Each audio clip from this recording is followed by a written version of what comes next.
Hey, good evening. It's Saturday night, December 19th. So really good to be able to talk with you tonight. As we prepare for the Lord's Day and for this week to come, I just want to talk about one element tonight of the advent of this night of Christ's birth. And I'm not even going to do very much about the content of it, just the event itself. Here's a portion of Luke's gospel. He gives us this rendering of what's happening. And it's the shepherds are in the field. And they're interrupted by an angel. And I don't know if you've ever been anywhere where you can see the beauty of the Milky Way. You can see when we have so much light pollution. But if you've been somewhere where you can see, sometimes in a mountain, sometimes in the islands, where you can see just this glorious display in the heavens. If you could imagine back 2,000 years ago without the light pollution there is now, if you're out in the field, the glorious splendor that was in the sky above.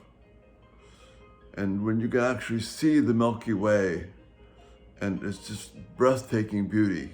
And then for the shepherds to have been out there night after night after night in this wonderful canopy of light and this brilliance of the Milky Way galaxy itself. This just mind-blowing vision.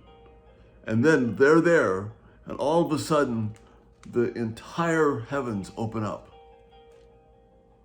And I've seen some of that. I've had a chance to see some of that in some remote places in the Big Island of Hawaii, and just been blown away by it. And what they have seen must have been more. And then to have the angels come and the sky erupt into the armies of heaven. As if you've seen armies on display and the magnificent parade that can be done. Well, this is the parade of the armies of heaven just bursting into the night sky. And this one angel comes and he tells them what's happening. And he says very clearly that Jesus will be born. And he tells them about how they will find that. And we're going to come back to this next week. But then all of a sudden, they're already blown away by this one angel. And then the sky opens up and there are literally thousands and thousands and thousands of the armies of heaven on display, singing and praising God in the highest, singing glory to God in the highest, and on earth peace to men on whom his favor rests. I can't even begin to imagine what that must have been like. And the fact that God chose to do this to these few shepherds. He could have gone to Rome, he could have gone to some place and just dazzled the rulers and whatnot, but for them it had just been like another light show. But to these simple shepherds, to see this beauty, to see the night erupt in this glorious praise of God,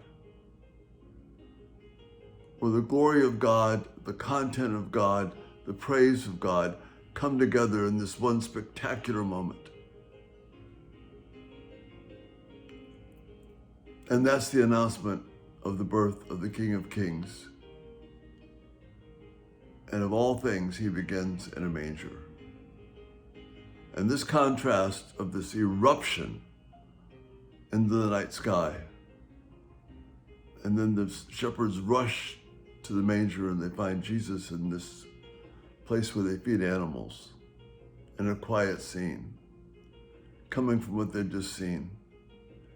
That's the amazing thing that I want to talk about. Just leave that with you this night. How God is, what his beauty is like, what his power is like. How he is not like us at all, but a phenomenal way to announce the birth of his son. It's so rich I can't even get my head around it. But yet Luke gives us a taste of it. The sky opened up and the armies of heaven bursting forth in praise. And they're directed from that glorious scene to a quiet manger. That's God. And what an amazing announcement. It just blows me away. Anyway, we'll talk about the content of it next week, but you think about God this night and just the wonderful God that we serve. Thank you again for being here, and the Lord bless you, and rest well this night. Prepare for tomorrow. Honor God. And again, next week, we'll see you on Monday. Have a great night. Bye-bye.